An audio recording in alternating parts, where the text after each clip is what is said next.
Bien, estamos en vivo. Bueno, buenos días, bienvenidos, bienvenidas a este seminario, parte de un ciclo de seminarios de la Dirección Nacional de Investigación y Desarrollo del INTA, que con el pretexto, podríamos decir, de la presentación de un libro de Santiago Laudat sobre stevia, aspiramos a tener un debate amplio y profundo sobre temas cruciales para el INTA, para el sistema de innovación. Les doy la bienvenida de parte del INTA y de las autoridades, de Mariano Garmendia, el presidente, Nacida Muñoz, la vicepresidenta, y Carlos Parera, el director nacional. Este es un ciclo de seminario que es una iniciativa de la DNA, como mencioné, con la participación y colaboración del Programa Nacional de Recursos Genéticos y Mejoramiento y el programa que me toca coordinar, Desarrollo Regional y Territorial. Creo que no me autopresenté, mi nombre es Eduardo Cittadini y coordino este programa que mencionaba recién. Este seminario es a partir del análisis de un caso específico, pero nos invita a reflexionar críticamente sobre modelos de innovación, el rol de la ciencia y la tecnología, la apropiación de saberes y nuestro rol institucional dentro de eso. Así que, bueno, creo que recién antes de abrir la transmisión decíamos que aspiramos a que queden muchas preguntas más que respuestas al final de esta discusión, de este debate. Bueno, le cedo la palabra a Eugenia Musi de la DNA, quien va a explicar cómo se enmarca este seminario dentro del ciclo. Bueno, buenos días a todas y todos. Bueno, simplemente enmarcar el evento, y este seminario pretende ser el inicio de un ciclo de seminarios de investigación y desarrollo que tiene por objetivo debatir temas de interés y actualidad en la comunidad científica, tanto del INTA como del Sistema Nacional de Ciencia y Tecnología. Este espacio es organizado por el Comité de Investigación y Desarrollo del INTA, que está integrado por la Dirección Nacional Asistente de Investigación y Desarrollo y los coordinadores y coordinadoras de programas de institución. Los programas del INTA están enfocados en temas estratégicos para la institución y tienen una mirada transversal e integral, ¿no? Y abordan estos temas a través de diferentes dimensiones, estudios, perspectivas, abarcan diversos territorios, diferentes escalas que se piensan de manera relacional y compleja. Y justamente los coordinadores y las coordinadoras de estos programas del INTA son entonces personas idóneas, ¿no?, con gran trayectoria y referentes en estas temáticas. Bueno, Eduardo, te devuelvo la palabra justamente a uno de nuestros coordinadores. Bueno, muchas gracias. Bueno, sin más introducción, vamos a arrancar ya con las distintas presentaciones. Vamos a tener 3 presentaciones que aspiramos a que estimulen el debate. La primera es de Santiago Laudat, que es el autor del libro que nos convoca. Santiago es magíster en Ciencia, Tecnología y Sociedad, especialista en estudios latinoamericanos y profesor de filosofía. Es profesor titular de Introducción a la Filosofía en la Universidad Nacional de La Plata. Integra la Cátedra Libre Ciencia, Política y Sociedad de la Universidad de La Plata, la Red de Pensamiento Latinoamericano en Ciencia, Tecnología y Sociedad, y la revista Ciencia, Tecnología y Política. Bueno, el libro que nos convoca a esta discusión es Stevia, Conocimiento, Propiedad Intelectual y Acumulación de Capital, del 2021 es esta publicación, que obtuvo el premio Marcel Roger de la Asociación Latinoamericana de Estudios Sociales de la Ciencia y la Tecnología. Así que bueno, muchas gracias, bienvenido Santiago, todo tuyo la audiencia.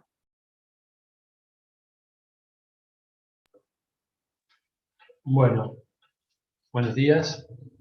¿Me escuchan bien? ¿Sí? Se escucha bien. Perfecto, muchas gracias.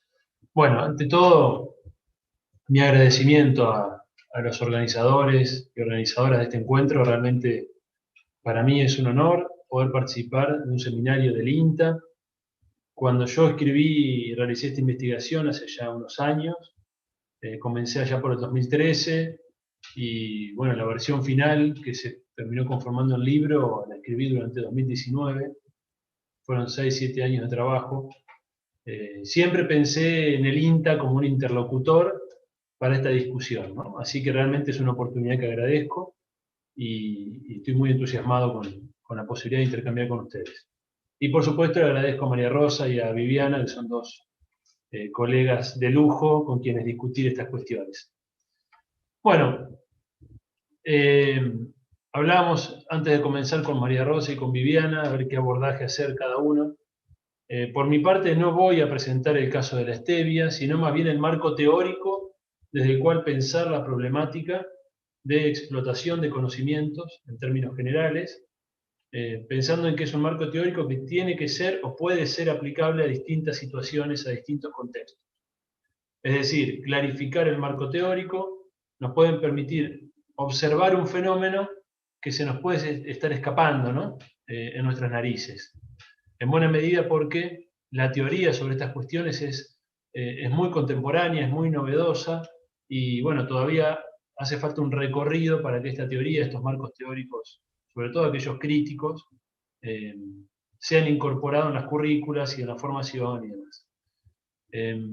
Así que bueno, sin más preámbulo, les comento cuál es entonces la lectura o el marco que está por debajo del libro, que se explicita en una parte, en la segunda parte del libro, que es la parte teórica, y que me interesa aquí comentarles para luego poder charlar a partir de las intervenciones de Viviana, específicamente sobre conocimientos tradicionales, y de María Rosa sobre el caso de la stevia, ya poder charlar el conjunto de la problemática. Bueno, voy a estructurar mi presentación en 3-4 puntos. El primero es, establezcamos un piso común para entender qué es el capitalismo y en qué etapa estamos. ¿Bien? Rápidamente, como todo lo que voy a decir hoy, porque tengo 20 minutos, rápidamente identificamos 3 grandes fases en la historia del capitalismo. ¿Bien? Una primera fase, aproximadamente entre los siglos XV y XVIII, que habitualmente se denomina o se conoce como capitalismo mercantil, donde el origen o la fuente de la riqueza estaba en el intercambio comercial y en las finanzas. Una segunda fase que fue el capitalismo industrial, que tiene inicio en la revolución industrial a fines del siglo XVIII, pero sobre todo durante el siglo XIX y el siglo XX, donde el motor, digamos, económico estaba en la industria. ¿Bien? Es el periodo que se suele identificar ya en el siglo XX como el Fordismo, ¿no? Aproximadamente hacia la década del 70-80 del siglo XX se suele considerar que ingresamos en una nueva fase del capitalismo. Aquí hay toda una discusión, por supuesto, acerca de cómo denominar a la fase actual que estamos transitando. Siempre los fenómenos en vivo son más difíciles de catalogar porque no están cerrados, porque están abiertos. ¿Bien? Y en esa discusión, a pesar de que hay un consenso generalizado acerca de un cambio de etapa en la década del 70 y 80, hay una discusión acerca de cómo definirlo, y en esa definición, por supuesto, pesan los diferentes énfasis en cada factor explicativo. ¿Bien? El marco teórico que yo adopto es el marco teórico del capitalismo informacional, según el cual la principal fuente de riqueza en el capitalismo contemporáneo, en los últimos 50 años, viene siendo el factor conocimiento. ¿Bien? Sintéticamente, entonces, 3 grandes etapas del capitalismo: capitalismo mercantil, del siglo XV al XVIII, capitalismo industrial, fundamentalmente siglo XIX y siglo XX, hasta la década del 70-80, y capitalismo informacional, el que estamos en la actualidad, que se define por el conocimiento como principal fuente de riqueza. Esta breve historización me permite sobre todo ir al último punto, al capitalismo informacional. Vamos hacia ahí. Este es el segundo tema que quiero charlar con ustedes. Si el conocimiento es la principal fuente de riqueza en esta etapa del capitalismo, bien, conocimiento en un sentido amplio, primero. No estamos hablando solo de conocimiento científico-tecnológico, ni mucho menos, como vamos a ver. De hecho, hay una explotación de conocimiento en el sentido más amplio del término, ¿no? Tradicionales, indígenas, laborales de los trabajadores, informacionales, etc. Pero acá el punto es que si el conocimiento es la principal fuente de riqueza en esta etapa del capitalismo, lo que necesita, bien, los sectores concentrados del capital es una forma de apropiarse de los conocimientos. De cómo ejerzo yo propiedad sobre esa principal fuente de riqueza que es el conocimiento. Este es el elemento fundamental que es definitorio de esta etapa, ¿cierto? Porque evidentemente ahí está la lógica, ¿no? Es decir, la apropiación privada es un paso necesario para que esto se convierta en una fuente de riqueza capitalista, ¿no? En una fuente de acumulación de capital. La palabra clave acá, o el concepto clave, son derechos de propiedad intelectual. Es decir, el momento en el cual aquello que está en el ámbito de lo público o de lo no lucrativo o bien en el ámbito de lo comunitario, etcétera, etcétera, aquello que está por fuera de la lógica mercantil, puede volverse y está regido por un régimen específico de la propiedad cuando se convierte en derecho de propiedad intelectual. Entonces, cuando uno estudia la historia del capitalismo en los últimos 50 años, lo que va a encontrar es una expansión de los derechos de propiedad intelectual en todo sentido. En lo jurisdiccional, es decir, hay una globalización de la normativa.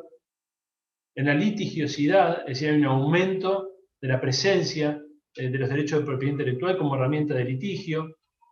Hay un aumento en términos incluso nominales, es decir, cuando uno estudia las apariciones del término de propiedad intelectual, lo que uno va a encontrar es una explosión en términos de la cantidad de veces que aparece el concepto. Aparecen organismos internacionales que vienen a regular la propiedad intelectual, fundamentalmente a fines de los 60 la OMPI, bien, y más adelante el acuerdo de los ADPIC, de la Organización Mundial de Comercio, y luego diferentes organismos por sector, ¿cierto? En el caso del agro, ustedes saben, hay algunos también que son específicos de ese sector. Entonces, lo que uno va a encontrar es una expansión de la propiedad intelectual. Aparece este concepto globalizador, o mejor dicho, integrador de la propiedad intelectual. Hasta la década del 70 aproximadamente, uno tenía un régimen de derecho vinculado a los derechos de autor, vinculados al ámbito de la cultura, y un ámbito de la propiedad industrial, más propiamente económico, instrumental, etc. Estos dos ámbitos quedan subsumidos en la categoría propiedad intelectual. Entonces hay un primer elemento que es la construcción de esta categoría, un segundo elemento que es una lógica de propertización, es decir, tender a convertir el conocimiento en una propiedad casi en el sentido físico del término. Bien, ustedes saben que el fundamento o el argumento por el cual se justifica la existencia de los derechos de propiedad intelectual es que, según una mirada neoclásica en economía, hay una falla de mercado por la cual el inversor no recupera lo que invierte en innovación. Entonces yo tengo que garantizarle un monopolio temporal sobre un conocimiento para que de ese modo retorne lo invertido, ¿no? Esa es la lógica neoclásica en economía. Eso está muy discutido por muchas escuelas, podemos si quieren charlarlo en el momento de las preguntas. Lo que quiero decir es que ese argumento del monopolio temporal tiende a desdibujarse cuando uno ve que el conocimiento cada vez más tiende a asemejarse a una propiedad en sentido estricto, ya no un monopolio temporal. Bien, por ejemplo, un aspecto que es clave en esto es la velocidad de obsolescencia de los conocimientos. Entonces, si yo le doy una propiedad a una empresa, a un actor privado, sobre un conocimiento, y ese conocimiento es una propiedad durante 25 o 30 años, lo más probable es que en 25 o 30 años ese conocimiento ya sea obsoleto. Con lo cual, en los hechos, está actuando como una propiedad en sentido estricto, no un monopolio transitorio, ¿no? Además de que se expanden en general los años de vigencia de los derechos de propiedad intelectual, también en este último periodo. Bien. Este énfasis en el conocimiento en el periodo del capitalismo informacional, ya que el conocimiento se vuelve la principal fuente de riqueza, bien, esta expansión de los derechos de propiedad intelectual en los últimos 50 años, también nos permite mirar el pasado, mirar las anteriores etapas capitalistas bajo una nueva óptica. Una óptica que no era posible para los actores en ese momento determinado. ¿Qué quiero decir con esto? Como ahora aprendimos a mirar y a entender la explotación de conocimientos, yo puedo ir a rastrear procesos de explotación de conocimientos en periodos anteriores al capitalismo informacional. Entonces puedo ir a ver qué pasaba con la explotación de conocimientos durante el periodo industrial, qué pasaba con la explotación de conocimientos durante el periodo mercantil. Y es interesantísimo lo que ahí aparece, porque lo que empezamos a encontrar es que en la conquista de América, por ejemplo, que es contemporánea al capitalismo mercantil, hubo una explotación de conocimientos indígenas desde el día cero, ¿no? O empezamos a encontrar, o releemos, mejor dicho, el capitalismo industrial, procesos clave como fue el taylorismo, como un proceso de explotación de conocimientos obreros de parte del capital. Es decir, este análisis de la explotación del conocimiento nos permite reinterpretar el pasado. ¿Bien? No quiere decir que eso le dé una centralidad que no tuvo al conocimiento, claro. Siempre hubo una centralidad del conocimiento, ¿no? Pero estamos hablando del proceso específico de explotación de conocimiento. No tuvo la centralidad que tiene hoy, pero sin embargo fue muy importante. ¿Bien? Nos permite explicar algunos aspectos que de otra manera no lográbamos explicar.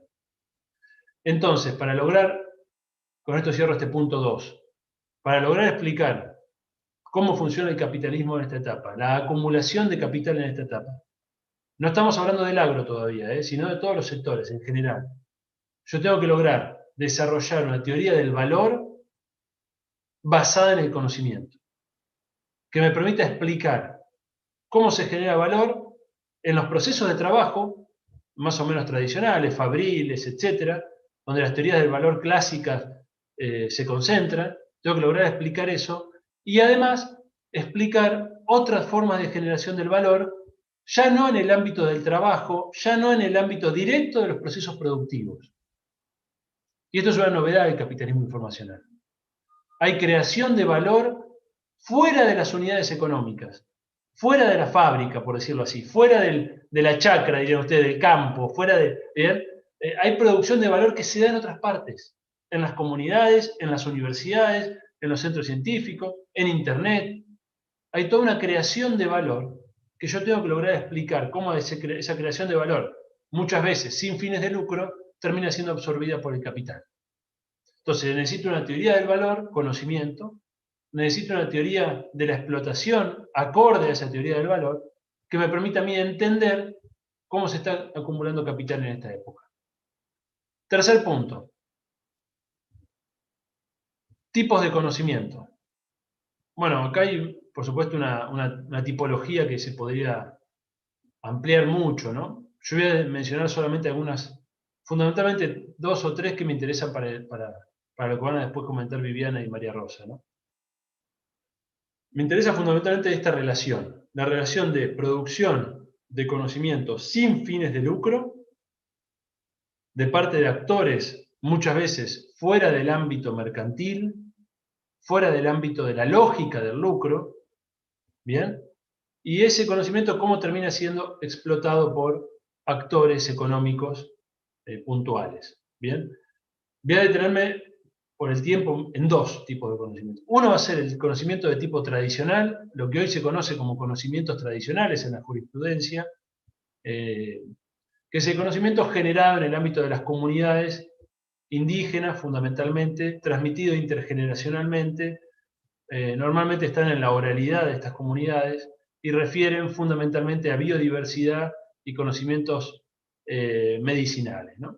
Incluso también hay algunos otros vinculados a diseños de tejidos y otro tipo de conocimientos también. Entonces ahí tenemos un tipo de conocimiento que en el caso de la stevia aparece vinculado totalmente por fuera de la lógica de mercado en su origen y que tiene que ver con el contexto tradicional de las comunidades. ¿Bien? Y un segundo tipo de conocimiento que a mí me interesa, creo que al INTA también debería interesarle, que es el conocimiento científico-tecnológico financiado o creado en el ámbito público. ¿Bien? Donde hay normativas específicas vinculadas a propiedad intelectual que indican que el conocimiento financiado con fondos públicos debe permanecer en el ámbito público, no quiere decir necesariamente en el dominio público, ¿no? Es decir, puede ser de titularidad, mejor dicho, el organismo financiador debe tener parte en la titularidad de ese conocimiento. Ahí hay un estudio que hemos realizado recientemente, que fue publicado, respecto a las dinámicas de apropiación cognitiva del conocimiento científico-tecnológico financiado con fondos públicos en Argentina. Es un tema central y que también aparece en la historia de la estética. Entonces, vimos las 3 etapas del capitalismo. Capitalismo informacional, detallamos algunos aspectos teóricos relevantes para entender la dinámica actual. Tipos de conocimientos sin fines de lucro que van a ser apropiados por el capital, mencioné 2 porque son los que nos interesan en este caso, el tradicional y el científico-tecnológico. Y ahora quiero mencionar brevemente los tipos de actores que intervienen en estas dinámicas. Bien, cuarto punto, tipos de actores. Podemos reconocer rápidamente 4 tipos de actores. Bien, un actor que es el productor del conocimiento. Los productores, aquellos que crean un conocimiento, consciente o inconscientemente, porque hay veces que la práctica de producción cognitiva se desenvuelve en el ámbito de la vida, bien, no hay una formación, una educación formal relativa a esos conocimientos, eso no tiene ninguna importancia para el capital, sencillamente lo que importa es si el conocimiento es útil, si puede volverse mercancía, etcétera, etcétera. Entonces, hay un actor que es el productor de conocimiento, en el inicio de una cadena, ¿no? De un flujo de conocimientos. Y hay otro actor al final de la cadena que es el explotador, ¿no? Aquel que incorpora el conocimiento en un proceso productivo capitalista con fines de lucro. En el medio hay dos tipos de actores más, los intermediarios y los mediadores, que son aquellos que facilitan mediante su acción ese flujo de conocimiento desde el productor hacia el explotador. La diferencia entre un intermediario y un mediador es que el intermediario no agrega nada al conocimiento. Bien, supongamos en un caso clásico un traductor, aquel que traduce un conocimiento, por ejemplo, de lengua indígena a una lengua europea, ¿no? Entonces ahí hay un rol de intermediario, no hay una producción cognitiva original, hay una mera traducción. Lo mismo puede decirse de cantidad de personas que son parte de las redes, bien, de captación de conocimientos en el territorio, que actúan como meros intermediarios. Y el mediador, en cambio, es una persona que intermedia entre el productor y el explotador, pero que agrega nuevo conocimiento. Por lo tanto, puede ser también explotado o explotador. Depende el rol final que asuma en cada caso. ¿Bien? Es decir, si agrega nuevo conocimiento que el explotador incluye en el proceso productivo capitalista y no paga por ese conocimiento, está siendo explotado el mediador. Pero si ese mediador está aliado o es parte del capital privado que explota el conocimiento sin fines de lucro, pasa a ser explotador. ¿Me explico? Tiene una relación ahí dual, depende de la posición que ocupe en cada caso, es qué posición tiene respecto a la explotación capitalista, ¿no? Quinto punto, y es el último, el marco normativo. Bien, el marco normativo, como siempre, está sujeto a relaciones de fuerzas. Ustedes saben que existen normas contradictorias permanentemente entre tratados internacionales, constitución, leyes nacionales, normativas de organismos específicos, normativas de organismos específicos a nivel internacional. Lo que ocurre en los hechos es que uno encuentra normas contradictorias que expresan relaciones de fuerzas en distintos organismos, y la aplicación de la norma tiene que ver mucho con la organización colectiva de los sujetos. El caso indígena es bien claro, ¿no? Donde las comunidades indígenas se organizan, tienen la capacidad de hacer incidir, de hacer oír su voz. Lo mismo ocurre a nivel de los estados periféricos, ¿no? Es muy difícil para un estado aislado, si es un país pobre, si es un país dependiente, hacer oír su voz o hacer pesar su voz. Distinto es cuando los países del sur logran algún marco de alianza regional o sur-sur que les permita incidir en este tipo de debates. Bien, en el caso de la biopiratería y alguna serie de planteos que existieron en ese aspecto en torno al año 2000, fue muy claro esto, ¿no? En ese momento actuaban India, Brasil y algunos otros países actuaban unidos, llevando reclamos de este tipo a el acuerdo de los ADPIC, ¿no? Es decir, las alianzas para construir relaciones de fuerza son muy importantes para poder incidir en la constitución de la norma y en la aplicación e implementación de la norma. ¿Bien? Y el marco normativo tiene otros dos aspectos, otro aspecto, mejor dicho, que es muy importante, ¿no? El marco normativo define lo ilegal y lo legal de una acción. Es decir, la explotación capitalista de conocimientos es legal desde nuestro marco teórico. Bien, así como es legal la explotación del trabajo en el ámbito de una fábrica, o es legal la explotación de una mina si cumple con las normativas correspondientes en el ámbito de una actividad minera. Es decir, cuando hablamos de explotación estamos hablando de un intercambio voluntario asimétrico entre actores en el ámbito económico. Bien. Luego hay un fenómeno que es ilegal, que es el de la piratería. Esto es importante distinguirlo porque muchas veces en la arenga militante o en la discusión apasionada sobre estos temas, muchas veces se tiende a mezclar todo, ¿no? Es lo mismo, explotación, piratería, expropiación, robo, saqueo. Bueno, si queremos actuar correctamente, con precisión, necesitamos tener la precisión de un bisturí, justamente, e identificar los distintos procesos para poder actuar correctamente, ¿no? Entonces, la piratería es una actividad ilegal, porque ya no hay consentimiento de los actores. Bien, asimetría hay en los dos casos. Asimetría hay en los dos casos. En el caso de la explotación capitalista hay asimetría. ¿Bien?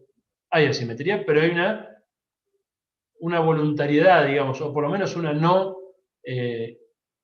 ilegalidad en la acción, digámoslo así. En cambio, la piratería no tiene consentimiento, es una actividad de origen precapitalista, preindustrial, mejor dicho, donde tienden a mezclarse conocimientos y materias. Fíjense que se usa piratería tanto para la copia ilegal de conocimientos, ¿no? Se piratean conocimientos, pero también se usa piratería para el corsario del mar o el pirata del asfalto, ¿no? Aquel que roba materialmente algo.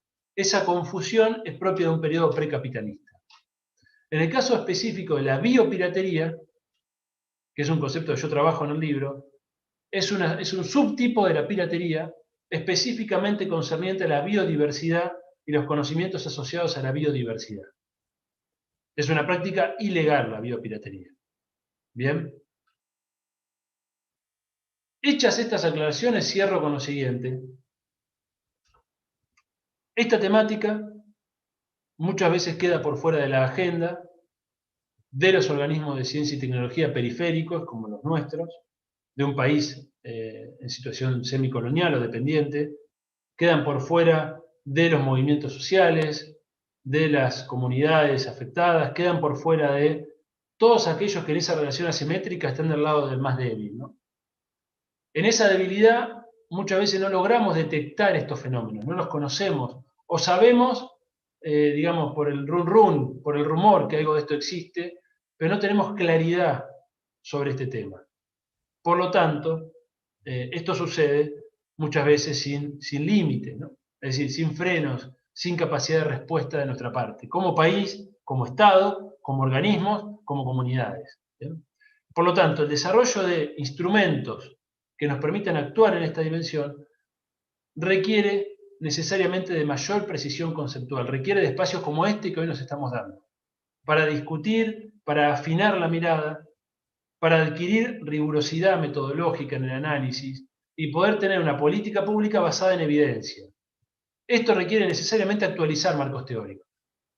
Los marcos teóricos del capitalismo industrial, aquellos del siglo XIX o principios del XX o mediados del siglo XX, no están satisfaciendo la necesidad de entender estos procesos. Y la teoría dominante que los explica es la teoría del management empresarial, fundamentalmente, que atiende a los intereses de una clase social específica.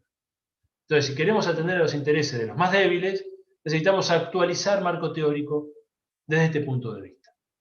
Y así colaborar con el INTA, con las comunidades, con el país, con la región, adquirir una fortaleza en esas relaciones de fuerza que describíamos en el punto anterior.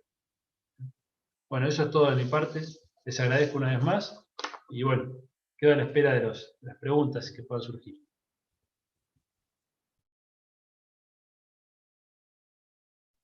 Bueno, muchas gracias. Perdón.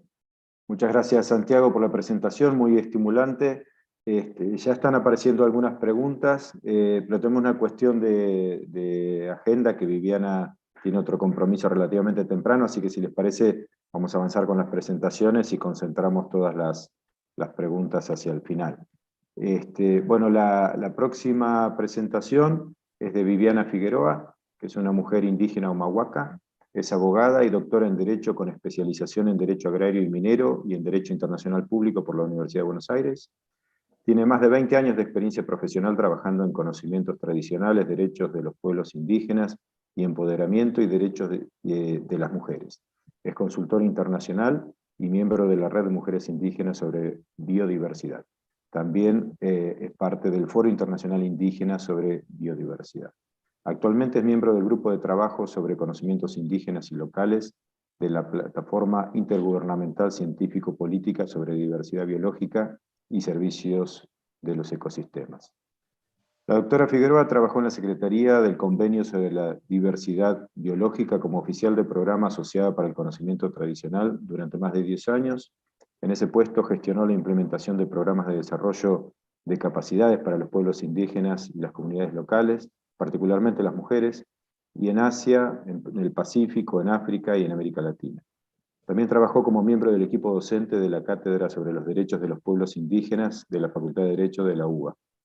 Y también trabajó como asesora del Congreso Nacional en materia de derechos de los pueblos indígenas y fue miembro del Comité Asesor de UNICEF para la región de América Latina y el Caribe y del Convenio sobre la Diversidad Biológica.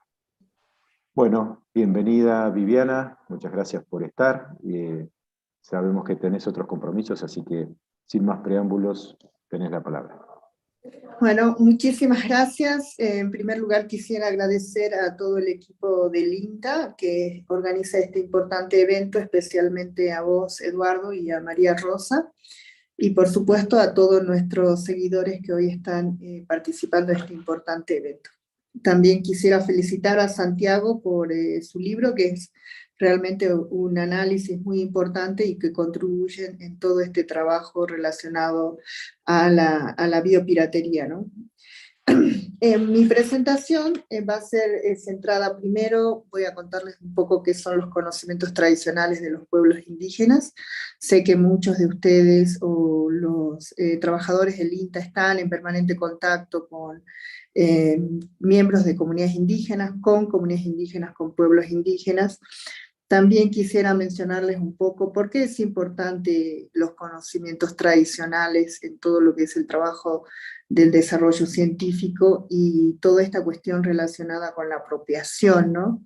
Y el rol que también juega la propiedad intelectual. También les voy a comentar rápidamente las obligaciones que asumieron los países para evitar la biopiratería, ¿no? Y para respetar los derechos de los pueblos indígenas sobre sus conocimientos tradicionales. Finalmente, les quiero comentar también qué es lo que se está trabajando en este momento a nivel internacional en cuanto a la nueva agenda ambiental mundial y específicamente relacionada a conocimientos tradicionales. Bueno, en primer lugar, ¿qué son los conocimientos tradicionales? Son esos conocimientos que las comunidades tienen, que las han heredado por pertenecer a esa comunidad. Y este es un punto muy importante porque a veces específicamente los científicos se conectan con el chamán, por ejemplo, porque dicen, bueno, él es el que tiene el conocimiento tradicional. Pero en realidad esa es una visión muy individualista, que no es la realidad del conocimiento tradicional. El conocimiento tradicional es desarrollado por la comunidad y el chamán simplemente por tener un rol dentro de la comunidad heredado de esos conocimientos y a su vez tiene la obligación de transmitirlo a las futuras generaciones. O sea, a diferencia de lo que uno puede entender del conocimiento científico, que uno va a la universidad, aprende en la comunidad, y el conocimiento tradicional es totalmente distinto. Uno, de hecho, bueno, yo aprendí conocimientos tradicionales trabajando o estando con mis abuelos y compartiendo y viviendo en una comunidad indígena. O sea, algunas veces muchos científicos dicen, bueno, yo quiero que me compartan esos conocimientos tradicionales, pero es una forma distinta de analizar y ver el entorno, y es totalmente distinto al conocimiento científico, y uno no es aprender de un libro o no es ir a la universidad y aprender, es conectarse con la naturaleza, aprender la espiritualidad, trabajar en comunidad, vivir, practicar, observar la naturaleza, y es ahí donde uno va aprendiendo conocimiento tradicional. Entonces, como decía Santiago, es un conocimiento en general se transmite en forma oral, no está escrito, y esto porque el conocimiento se va innovando todo el tiempo, no es estático, porque a veces cuando se habla de tradicional se dice, no, tiene que ser solo un conocimiento antiguo.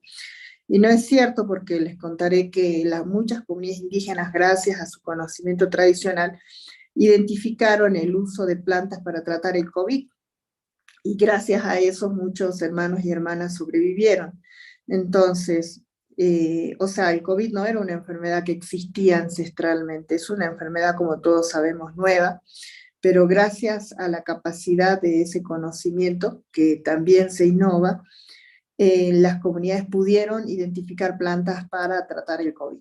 Entonces, estos son aspectos muy importantes, y también porque otro de los puntos que siempre se plantean es la transferencia de ese conocimiento. Para los pueblos es la transmisión, o sea, es un conocimiento que lo heredamos, que nosotros lo utilizamos, lo mejoramos, pero a su vez tenemos la obligación de transmitir. ese conocimiento a las futuras generaciones para que hagan ese mismo proceso, y así es que conocimientos tan importantes de nuestros antepasados hasta el día de hoy se mantienen y se han mejorado y son útiles para nuestra vida diaria. Y esto contrapone con el sistema de propiedad intelectual, porque el sistema de propiedad intelectual dice que una vez que yo concedo un conocimiento para su explotación comercial, tengo que dejar de utilizarlo y le doy la exclusividad a un usuario, a un investigador, y eso no se aplica en el caso de los pueblos indígenas. Por eso el tema es tan complejo, ¿no? Y por eso es que, bueno, la humanidad hasta hoy no ha logrado reconocer ese desarrollo colectivo de conocimientos, que es distinto al desarrollo de conocimientos que es individual y que está protegido por los derechos de propiedad intelectual, y actualmente los conocimientos de los pueblos indígenas no tienen ese nivel de protección, ¿no? Son importantes estos conocimientos porque, por ejemplo, actualmente, y esto está reconocido internacionalmente, gracias a esos conocimientos se pueden identificar incluso para la utilización de genes. O sea, ese conocimiento que los pueblos indígenas tienen sobre la utilización de animales o a plantas o elementos de la biodiversidad puede reducir muchísimos años la investigación, pero a su vez también pueden contribuir, o sea, incluso algunas innovaciones actuales o algunos desarrollos no se hubieran producido sin la contribución del conocimiento tradicional. O sea, a nivel internacional hoy eso está reconocido, que los conocimientos contribuyen de una manera significativa. Sin embargo, aún, como decía Santiago, aún estamos lejos de que, bueno, se dé ese respeto y esa consideración, ¿no? Entonces, los países en el año 1992, y algunos líderes indígenas participaron en lo que fue la Cumbre de la Tierra en el año 92, cuando se abrió el Convenio sobre Diversidad Biológica para la firma, en ese momento se reconoció el valor de esos conocimientos tradicionales. Y también ahí se reconoció, y no fue ninguna casualidad, también como decía Santiago, los pueblos indígenas han incidido en esos procesos y han logrado que los países se comprometan a regular a nivel nacional para que si se utiliza el conocimiento tradicional, sea con su aprobación. Y eso ha hecho que exista una cantidad enorme de reglas internacionales que nuestro país lo ha adoptado, que es el Convenio sobre la Diversidad Biológica y su protocolo de Nagoya sobre acceso y participación de los beneficios por utilización de recursos genéticos, ambos instrumentos vinculantes para nuestro país. En esos instrumentos quedara plasmado en forma concreta que el conocimiento tradicional es de los pueblos indígenas, y esto también es un punto muy importante, porque a veces se dicen los poseedores de conocimiento tradicional, y algunos antropólogos consideran, porque ellos han pasado muchos años aprendiendo conocimiento tradicional en las comunidades indígenas, ellos son los poseedores de conocimiento tradicional. Esto hablando en términos internacionales. Sin embargo, el protocolo y el convenio hablan específicamente de conocimientos tradicionales de las comunidades indígenas y locales, que luego de también una lucha de los pueblos indígenas a nivel internacional, en el 2012 se adoptó una decisión basada en la Declaración de Naciones Unidas sobre Derechos de los Pueblos Indígenas, que se hablara de pueblos indígenas y comunidades locales. Entonces, esos conocimientos son de los pueblos indígenas, y las comunidades locales son de las comunidades indígenas en el caso de nuestro país, y que cualquiera que quiera acceder a ellos tiene que contar con su consentimiento libre, previo, informado, o libre, previo o fundamentado, que implica que sea tomado, o sea, que se trabaje con esa comunidad, que esa comunidad decida compartir ese conocimiento, y que no sea ni amenazada, ni engañada, ni manipulada para dar ese consentimiento, que sea libre, que sea, que sea previo, porque la investigación antes que se realice se tiene que hacer ese proceso, no posteriormente, ya que si no, no sería consentimiento, sería directamente que, digamos, se confirme una situación que ya se ha dado, ¿no?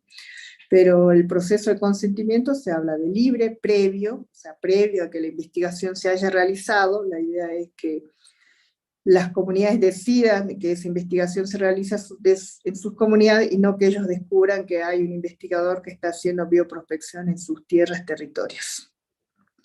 Que sea fundamentado es que, sinceramente, se dé la información completa, de cuál es el objetivo, de qué se va a tratar esa investigación, cuáles van a ser, cuál va a ser su equipo, cuál va a ser la duración, cuál va a ser el área, y principalmente también cómo se va a beneficiar la comunidad o cómo se van a compartir los resultados de esas investigaciones.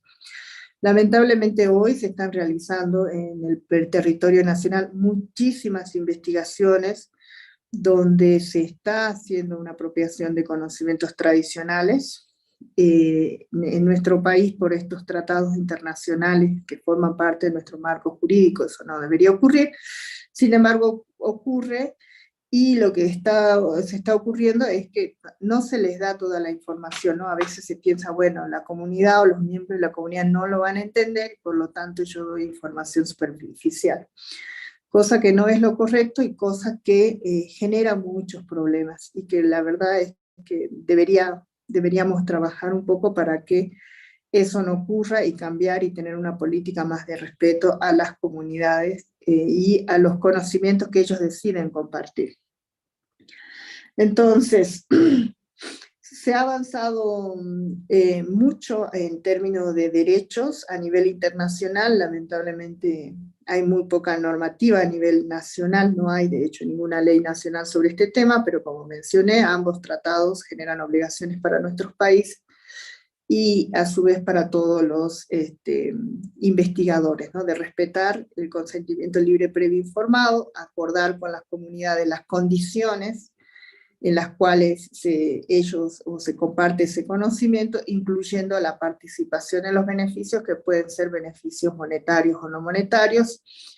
En definitiva, la comunidad puede decidir en sí cómo trabaja. Algunas ocasiones la comunidad puede decidir, bueno, queremos capacitaciones, queremos contar con que queden en nuestra comunidad y en nuestro territorio ciertos ejemplos de las extracciones o de lo que se haga o de la investigación.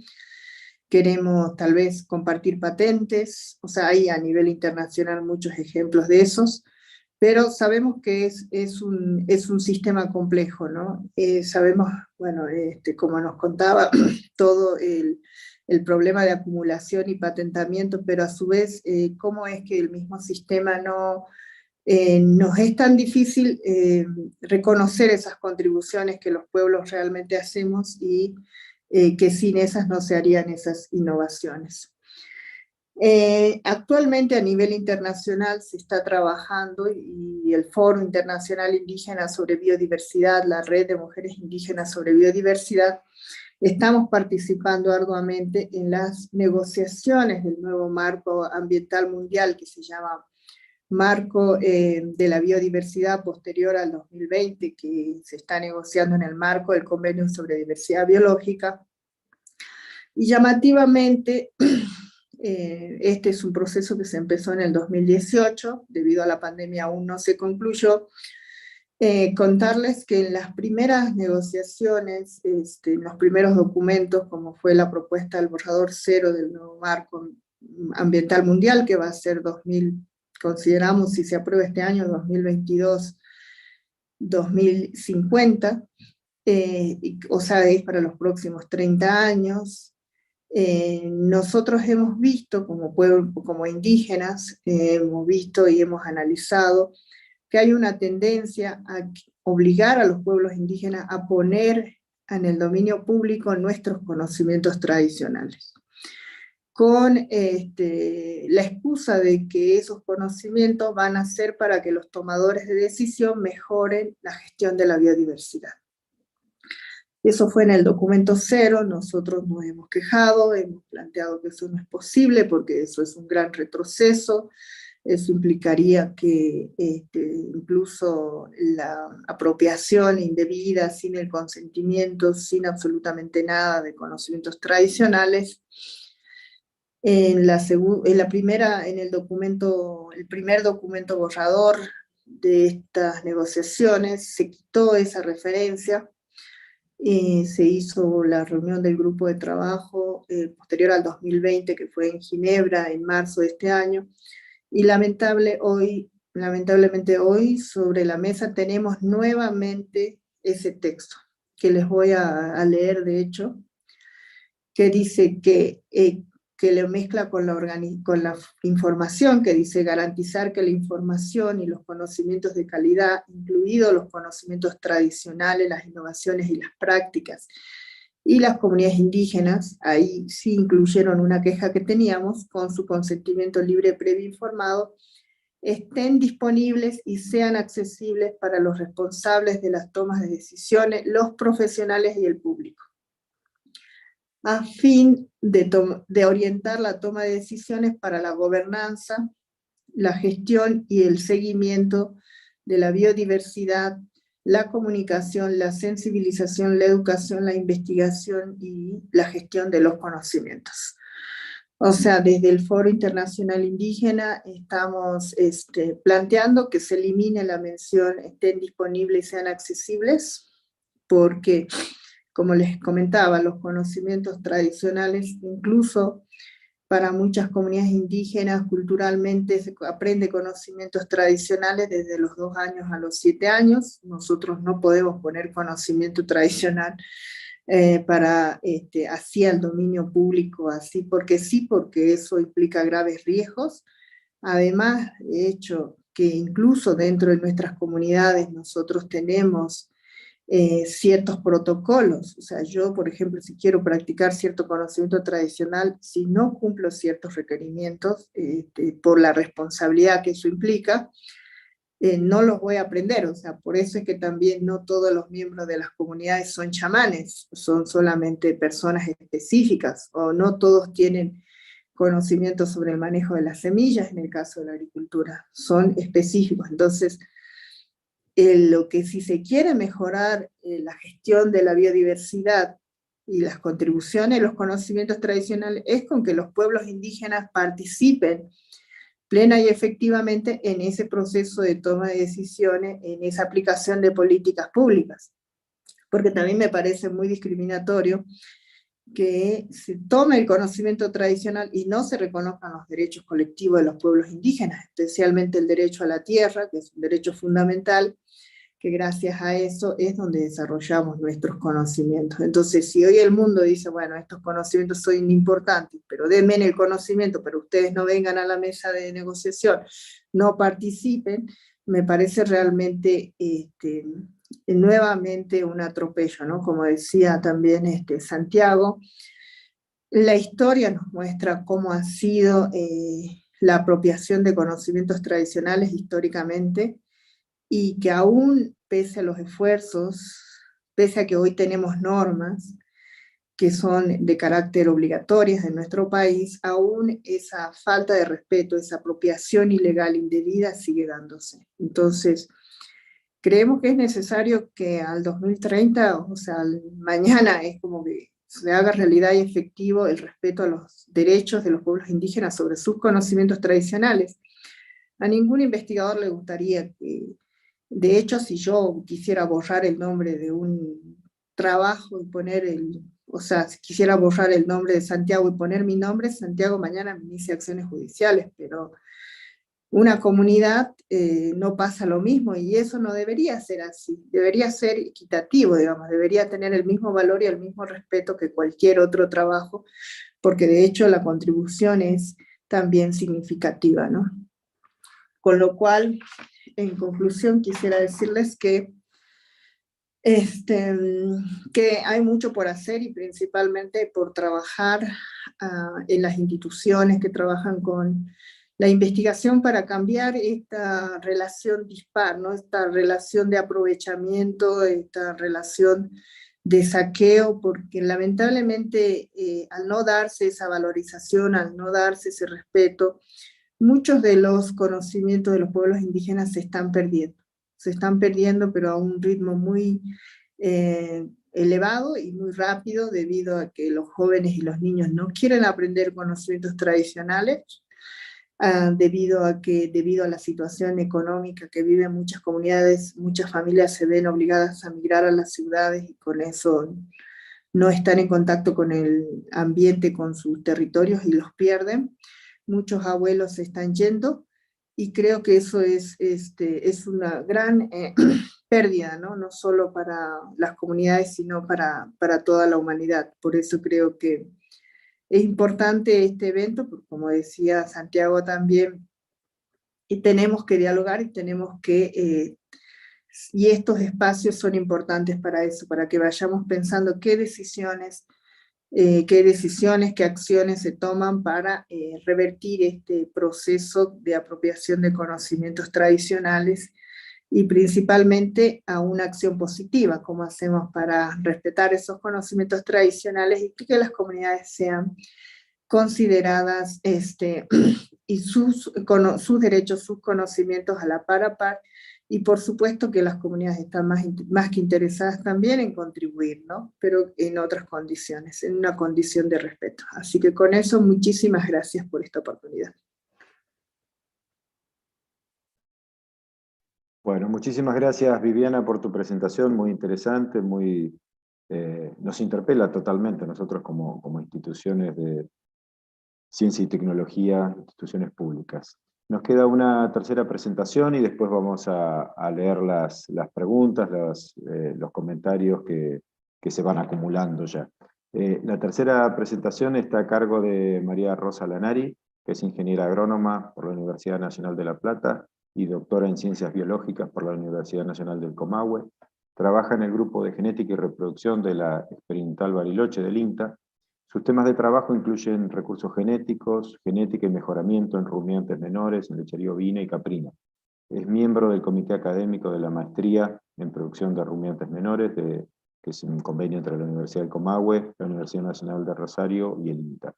Y coordina el programa por área temática Recursos Genéticos y Mejoramiento del INTA. Bueno, María Rosa, bienvenida también, aunque sos parte también de la organización de esto, así que todo tuyo a la audiencia. Bueno, muchas gracias a I+D, que nos apoyó en la realización de este seminario. Yo mientras voy a ir hablando, mientras trato de conectar mi pantalla, me parece que todos los que me antecedieron, la verdad que es un honor poder estar acá con Viviana, con Santiago, que nos ha hecho un aporte con este libro que recomiendo con mucha intensidad. Nos viene muy bien mirar algo que lo consideramos de nuestra área de conocimiento con otra mirada. Y eso es lo que hace este libro, y creo que nos viene muy bien, justamente para ampliar las reflexiones, para ampliar nuestras preguntas. También agradezco a Eduardo del programa de Territorios. Me parece que este es el camino, y espero que este sea el inicio de este ciclo y que vengan muchos más, por supuesto. Yo voy a hacer una recorrida. La verdad que me entusiasmó mucho la lectura del libro, porque justamente van saltando cosas que es el trabajo nuestro cotidiano, ¿sí? Y más allá de un caso paradigmático como el de la stevia, y voy a usar algunos vocablos y conceptos que están en el libro, por ejemplo esto de la caja negra. Pasamos un proceso muy complejo que lleva a esta planta que crecía, digo bien el término, en Paraguay, en la cordillera de Mambay, que era conocido por el pueblo guaraní, a un producto que hoy lo podemos ver en todos los supermercados, estos son algunos, pero nosotros lo vemos incluso en marcas nacionales. Es decir, ya está globalizado, digamos, como producto. Y a esta caja negra de procesos que hay, se indican algunos puntos de inflexión irreversibles, como dice Santiago, que es la primera publicación que sale en 1899, y la autorización por los organismos internacionales para utilización de los productos, el producto tecnológico stevia en alimentos. En el medio pasó prácticamente un siglo, o un poco más, que es necesario ir recorriendo para ver qué es lo de interesante.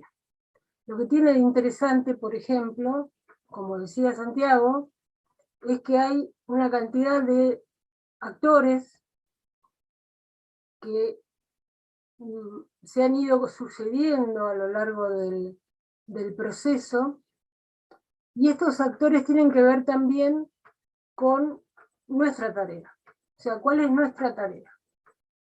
La tarea del científico, vamos a sintetizarlo de esa forma, un científico local que abre a los científicos internacionales un producto propio de las comunidades indígenas.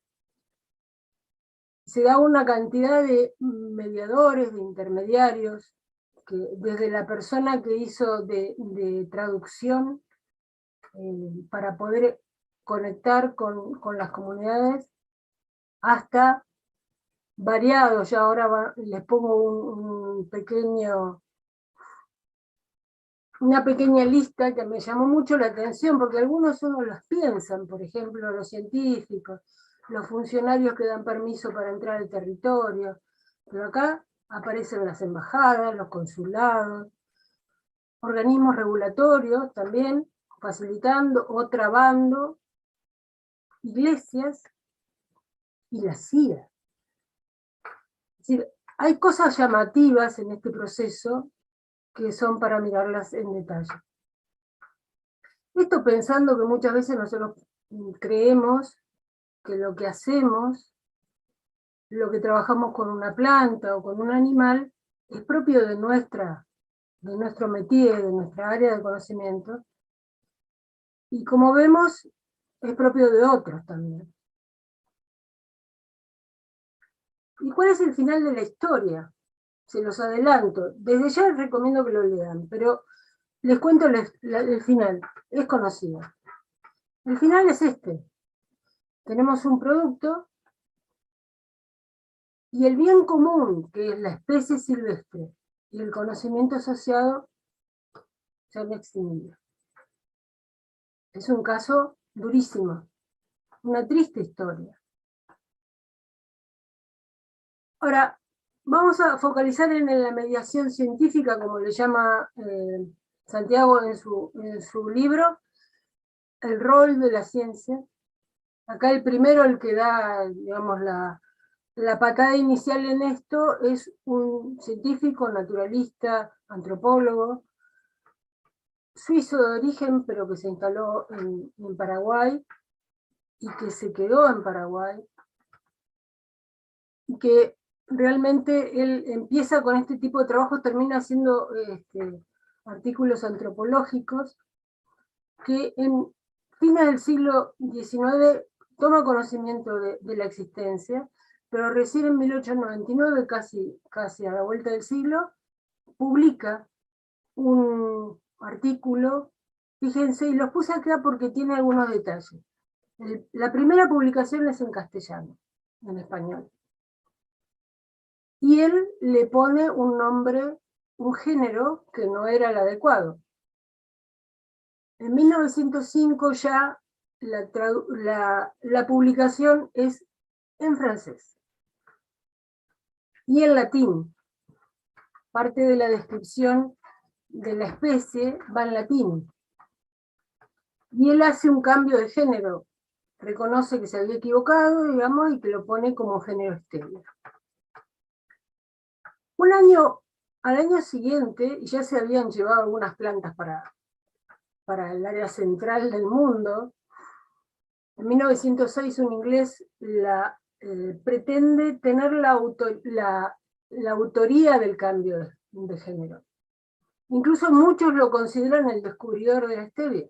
Es decir, lo primero que se trata de hacer desde los centros es ignorar el trabajo local. Si bien todavía a esa altura se reconoce la importancia del conocimiento tradicional de los indígenas, poco a poco, en el correr de todo el proceso en esa caja negra, se intenta sacarse de encima. Total, ya no los necesitamos. Entonces aparecen estos conceptos. La ciencia periférica, la ciencia central, los idiomas en los que publicamos y las capacidades tecnológicas. Esto lo podemos ver para el caso de la stevia o lo podemos traer para el día de hoy. Un detalle, por ejemplo, la traducción del nombre. ¿Sí? Al principio era CAE, la lengua yopará es una mezcla, es un híbrido entre el guaraní y el español. Ya el español lo traduce como hierba dulce, y a partir de ahí se traduce todo como hierba dulce en distintos idiomas, y hoy día está el nombre stevia.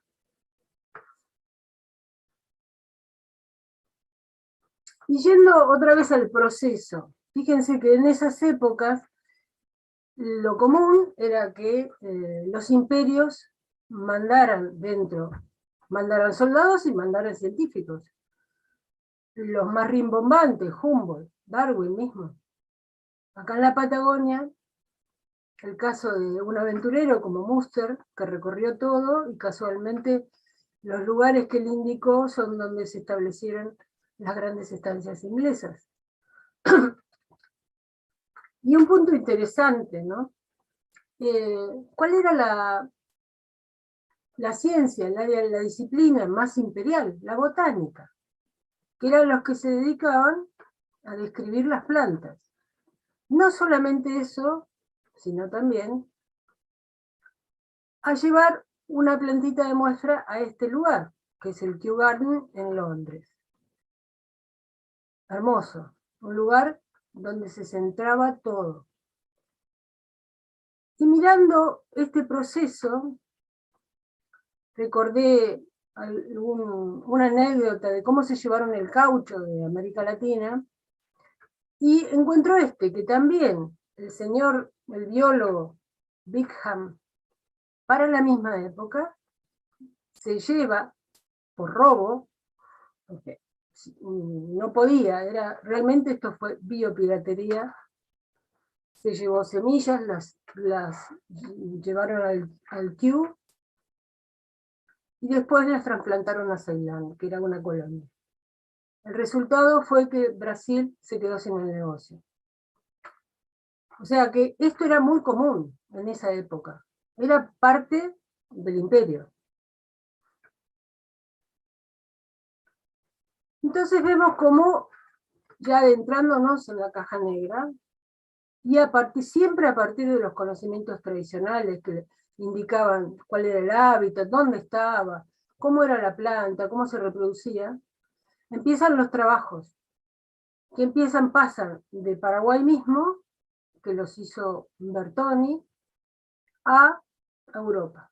Entonces empiezan a trabajar Francia, Alemania, Inglaterra, la domesticación, el mejoramiento genético y la producción como alimento. Y ya vemos que los actores, los países, ya pasaron a ser del centro, los países centrales que dominan todo. Estados Unidos, la Unión Europea, Japón, Corea.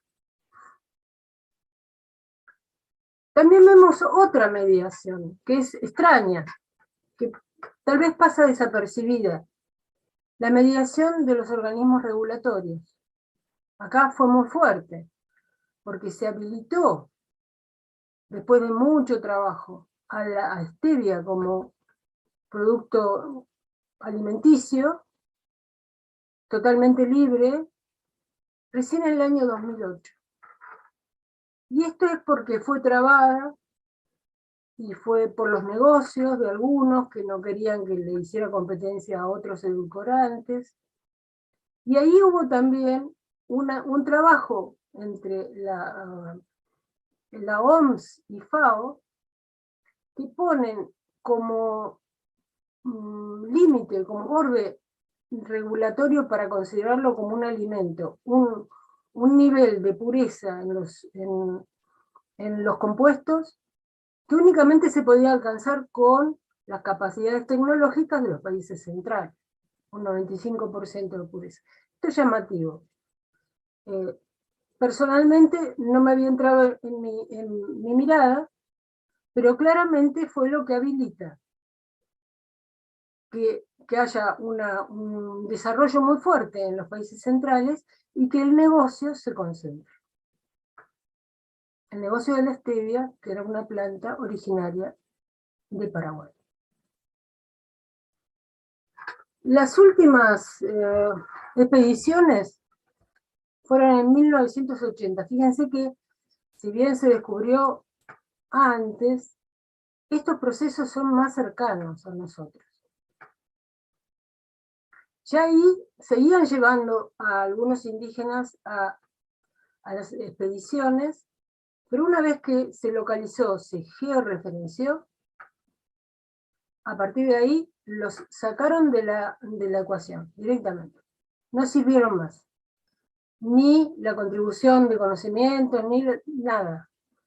Y empieza una tarea de desvalorización de su conocimiento y de su participación en todo este proceso. También es notable la aparición de algunos conceptos que nosotros no solemos escuchar, que el patrimonio de la humanidad, un poco lo que decía recién Viviana, poner a disposición de los decisores el conocimiento tradicional. Llamativo, porque cuando se habla de patrimonio de la humanidad, en general lo que están indicando es el aprovechamiento en el comercio global. Y esto no solamente es así, sino que hay como una exclusión de los pueblos indígenas de la humanidad, porque no se prestó atención a eso.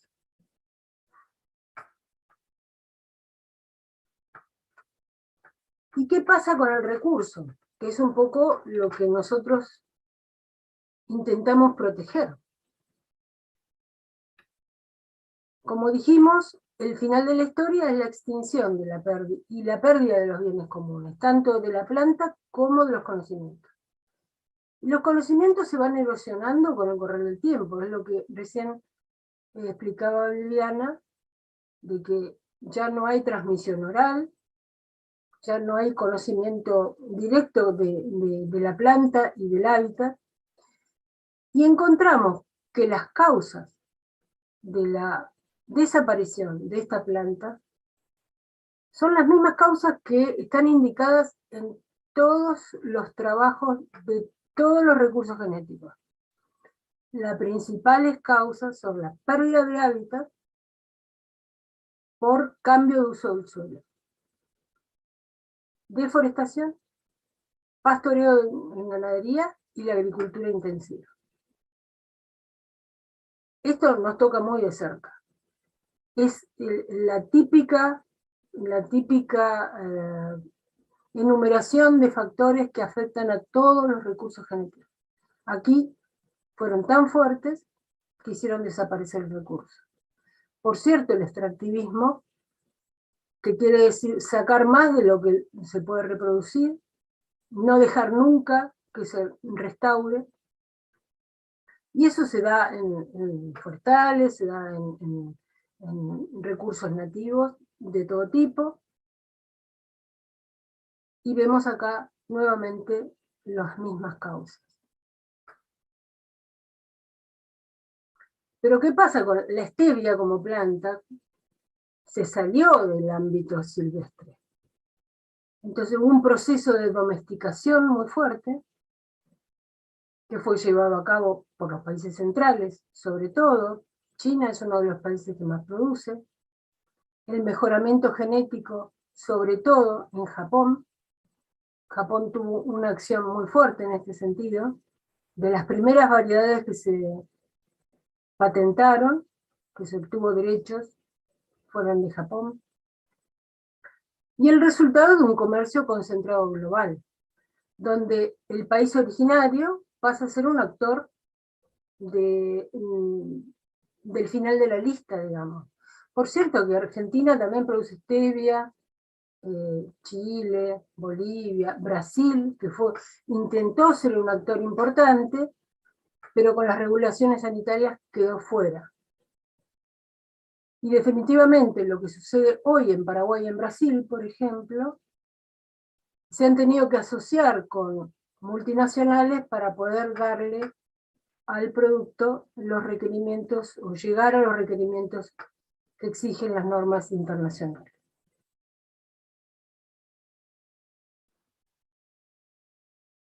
Y entonces nos tenemos que poner a pensar sobre el tema de la biopiratería, de la legalidad o ilegalidad, lo que es bueno o malo, lo que es moralmente aceptable o no. Y claramente, tanto los conocimientos como los bienes comunes de las comunidades indígenas son objeto de biopiratería. ¿Por qué? Porque ellos son los que han mantenido la biodiversidad y la riqueza genética. Son ellos, están reconocidos en todos los tratados internacionales. Y todos saben muy bien que es así.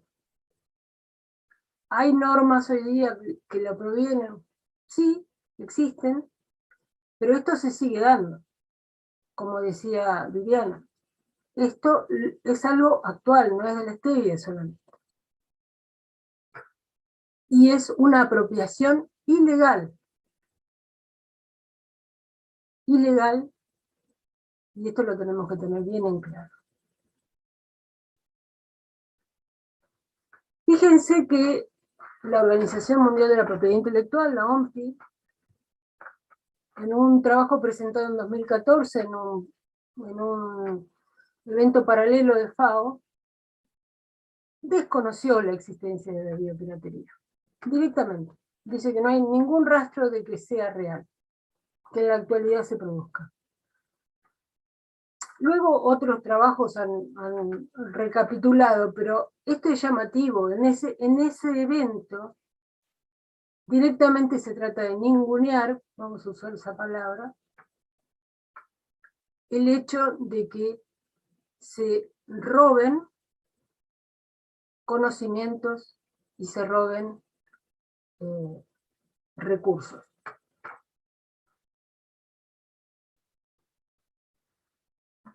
Y acá les pongo un modus operandi porque me vino a la cabeza cuando estaba leyendo este libro, esta imagen, que no es stevia, no son plantas, no es nada.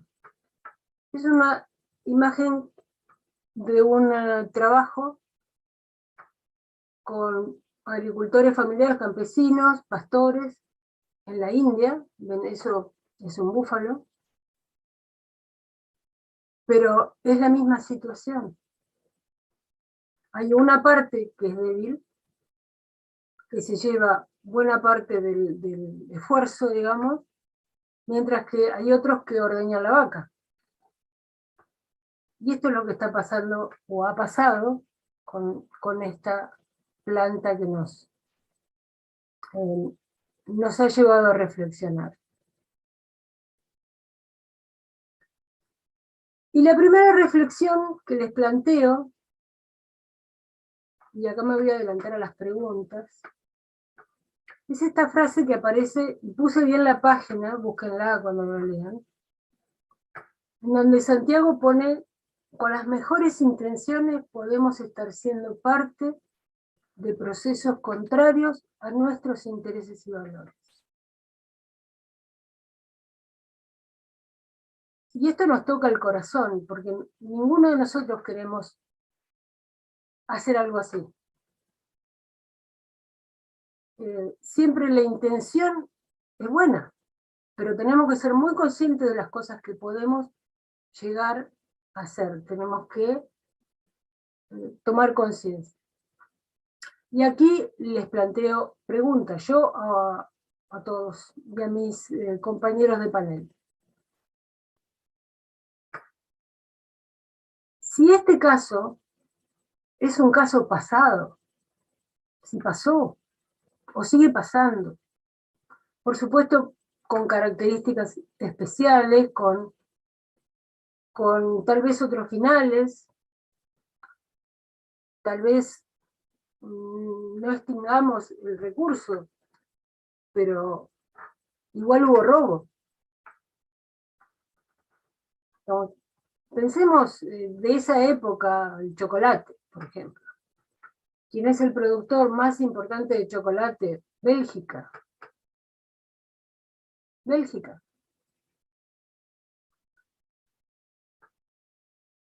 Y la pregunta siguiente, lo que se me ocurre es, ¿se puede repetir hoy esta trama? Hoy podemos nosotros como investigadores, como extensionistas, podemos ir al campo y abrir un producto al mundo ignorando a las comunidades que lo han protegido, utilizado buenamente, en forma sustentable, y se lo abrimos al mundo. ¿Puede pasar eso hoy?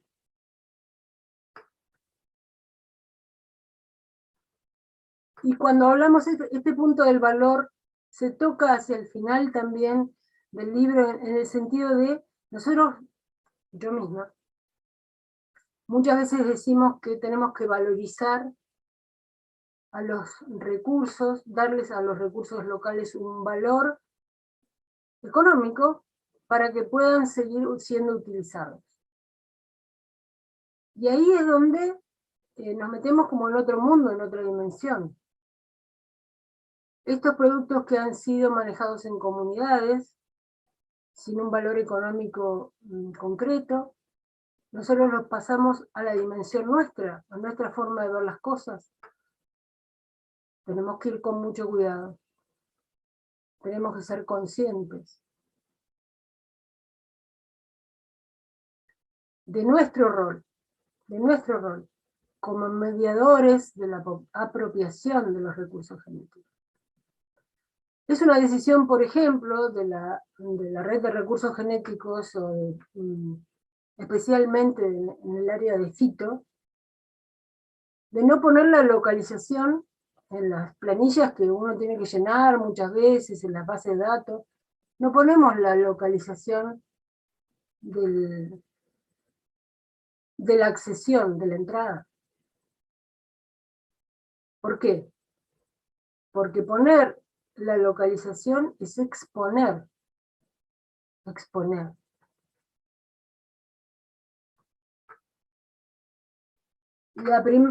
Esta debería ser tal vez la primera. ¿Es posible proteger los bienes comunes frente a la codicia global? ¿Es posible?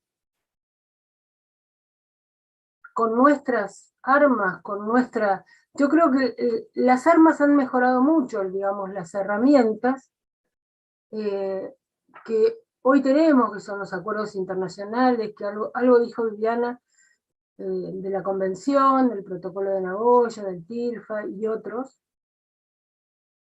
Aparece el reconocimiento al trabajo de las comunidades, aparece también la protección y la necesidad de el consentimiento informado previo para utilización de los recursos de las comunidades.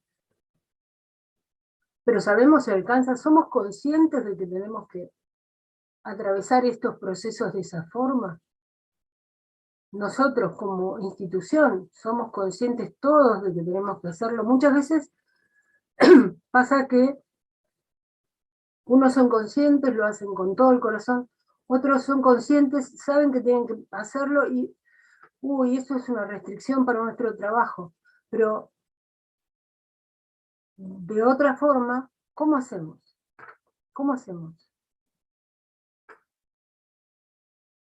Otra de las preguntas es, ¿no tenemos normas nacionales o sí hay algunas normas? ¿Se aplican? ¿Cuáles son? ¿Sabemos? ¿A quién tenemos que pedir? ¿Consideramos a las comunidades, como nos dice la Constitución Nacional, que son ellos cogestores de sus recursos naturales? ¿Somos conscientes de eso? Mientras tanto, seguimos con nuestro trabajo, haciendo muchas de las cosas que hizo Bertoni en su momento, y tenemos que pensar que eso puede tener una consecuencia mala. Bueno, de mi parte, nada más. Solo un pequeño detalle por último. Cuando estaba poniendo muchas gracias, normalmente cierro mis presentaciones con una foto y digo muchas gracias. Y cuando puse muchas gracias, que normalmente interpela a los que están escuchando, en realidad en esta vez le quise dar las gracias a la comunidad que ya no tiene el recurso. Bueno, muchas gracias en serio a todos. Muchas gracias, María Rosa, muy buena la presentación, nos sigue interpelando, realmente están surgiendo un montón de preguntas, así que le dejo a Eugenia que vaya leyendo algunas y orientando a quien pueda responder. Bueno, hay algunas preguntas para Viviana. Viviana salió un rato, a lo mejor las dejamos para lo último, así que vamos en orden. Entiendo que esta es para Santiago, pero bueno, también María Rosa, adelante. ¿Cómo se aborda desde los organismos públicos la biopiratería?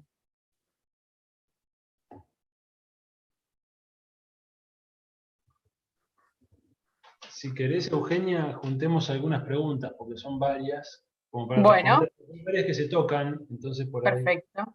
es más fácil. ¿Cómo se aborda desde los organismos públicos la biopiratería? ¿Cómo se refuerza e introduce de manera más precisa controles en el área de la fiscalización? Después tenemos alguna otra vinculada que me interesa consultar sobre los marcos normativos nacionales, específicamente la ley 27.275 en relación con los conocimientos generados del INTA, que se entiende por poner a disposición pública. Me parece que estas son las más relacionadas entre sí. Bueno. Mirá, yo diría, bueno, hay varias cosas que decir.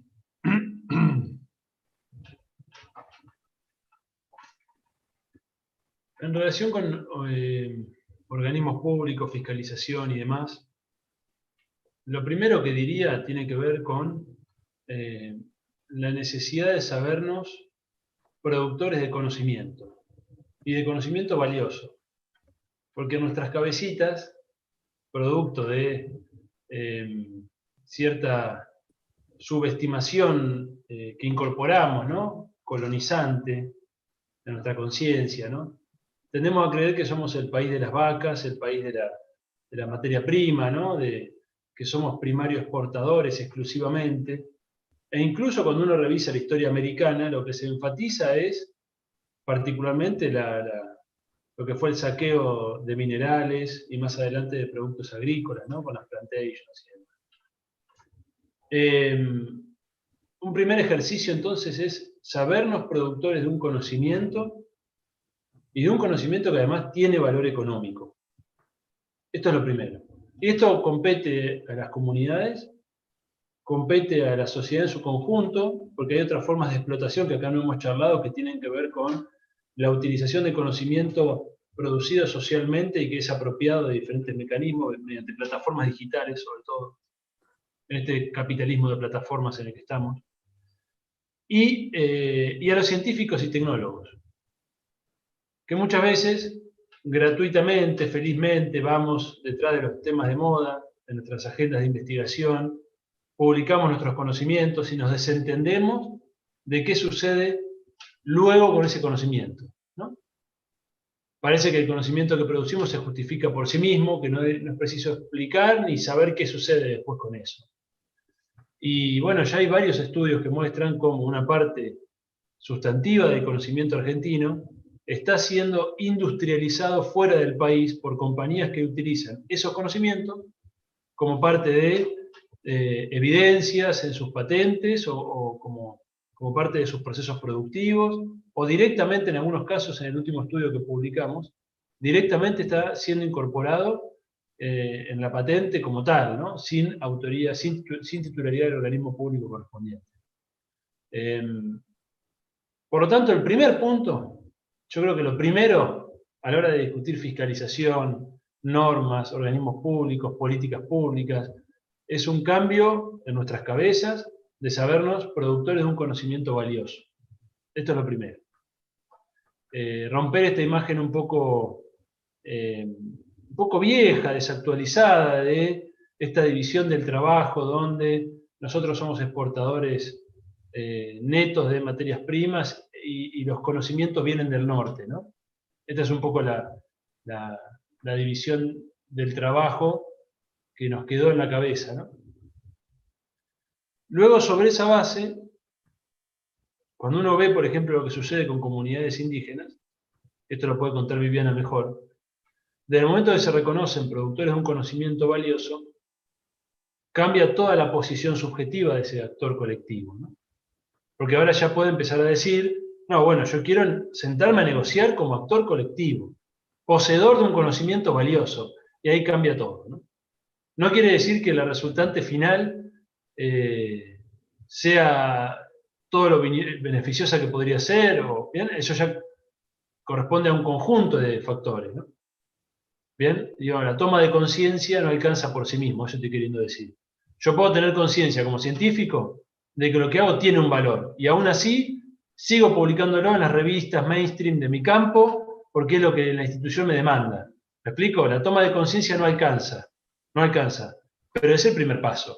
Si yo no soy consciente de esto, si no actualizo mi mirada sobre cómo funciona el capitalismo, sencillamente lo ignoro. Esto es lo que es más fuerte que uno encuentra. Que los científicos y científicas, tecnólogos y tecnólogas, trabajadores que aportan conocimientos, lo ignoran. Esto es lo más fuerte, ¿no?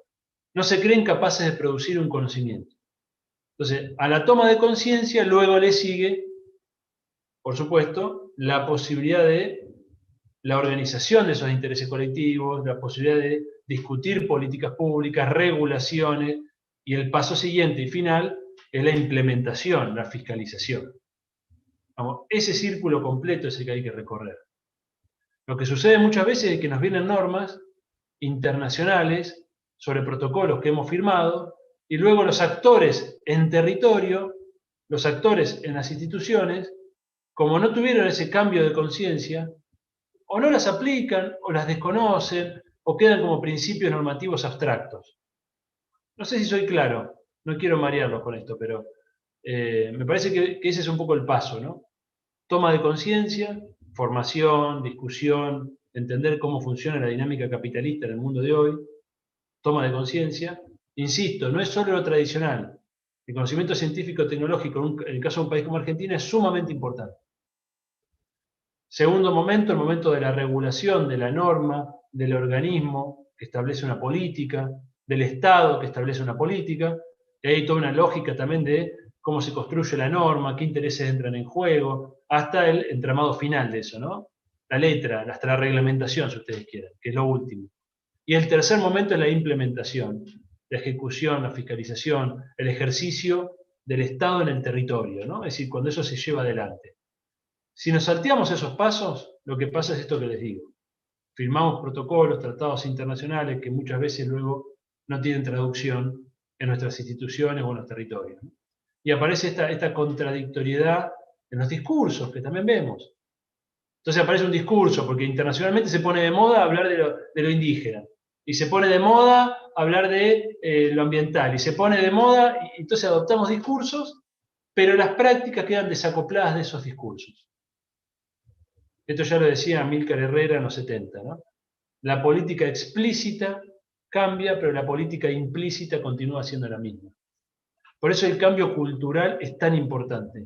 Y espacios como este, insisto, son muy importantes, porque suele quedar desacoplada, ¿no?, la formación de la reflexión, ¿no?, en el ejercicio de la acción profesional. Queda como dos momentos distintos, la formación de grado y posgrado por un lado, y en el ejercicio de la actividad ya no reflexionamos más. Por lo sumo hay una actualización técnica, pero la reflexión ético-política, económica, sobre la acción que hacemos es muy importante. Creo que en el caso de científicos y tecnólogos es sumamente importante, por el papel que tenemos como mediadores del conjunto de los conocimientos de la sociedad y como productores de conocimiento, en una etapa, insisto, donde el conocimiento es la principal fuente de riqueza. Voy a ir a un solo ejemplo. Argentina tiene 11 unicornios, estamos todos con los unicornios ahora, nos enteramos que existe esta palabra. Unicornio es la empresa argentina que capitaliza por más de 1.000 millones de dólares, ¿bien? Es un término internacional, no es la empresa argentina, pero Argentina tiene 11 de estas que capitalizan con más de 1.000 millones de dólares. ¿De qué sector son estas compañías? ¿Son compañías mineras? ¿Son compañías, fábricas textiles? ¿De qué son? Todas son, ¿bien?, del sector tecnológico. Todas están vinculadas al ámbito de las plataformas. Todas tienen un perfil innovador fuertemente articulado con conocimiento de punta en el sector de ciencia y tecnología. Entonces, si no entendemos esto, quedamos con esquemas atrasados de análisis. ¿Bien? Así que yo diría que eso es lo primero. Y después me decía ahí una persona en relación al caso de la stevia en puntual y este tema, la retroactividad, si es posible aplicar distribución de beneficios retroactivos para el caso de la stevia. En este caso, como en todos los demás, depende de las relaciones de fuerza. En Paraguay, las comunidades directamente afectadas por esto están en proceso de organización, tienen un asesoramiento de colegas del INPA, el Instituto de Tecnología Agropecuaria de Paraguay.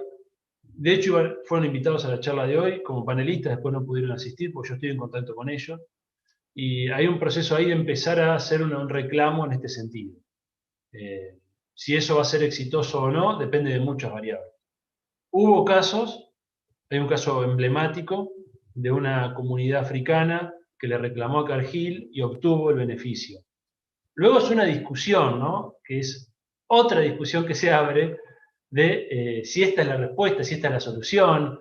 Bueno, es otro debate más complejo todavía. Creo que queda para la comunidad discutir eso y para el Estado correspondiente, ¿no?, para el país, cuál es la mejor estrategia. Bueno, Santiago, ya fuiste respondiendo varias preguntas. Quizás hay algunas que quizás quieras agregar algo, te la dirigen a vos específicamente, que es porque considera que existen asimetrías en general en la propiedad intelectual o se refiere a casos puntuales.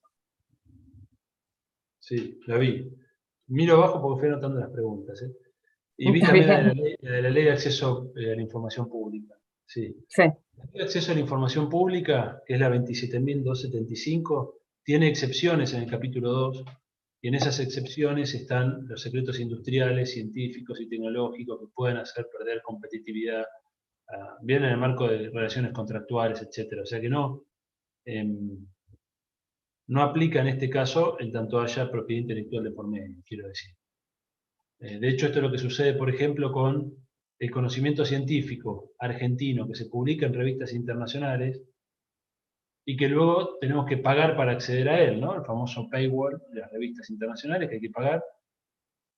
Y bueno, acá hay un tema, ¿por qué debemos pagar por un conocimiento que, según la ley de repositorios digitales argentinos, también debería ser público? Pero, sin embargo, la misma ley establece una excepción también, que es el famoso embargo. ¿Vieron cuando uno sube su producción al CIGEVA, que abajo tiene la opción de poner un embargo temporal? ¿Bien? Es decir, y estos son ejemplos, no quiero detenerme sobre estas dos leyes porque tienen sus particularidades, pero son ejemplos de estas contradicciones permanentes en las que naufragan estos temas, ¿no?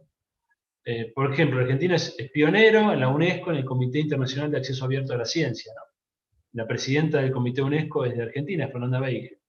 Y el Ministerio ha hecho lugar a muchas de estas cuestiones, ha impulsado repositorios públicos, digitales, y sin embargo, la práctica habitual y estándar sigue avalando y permitiendo el embargo y la publicación en revistas de acceso cerrado, ¿no?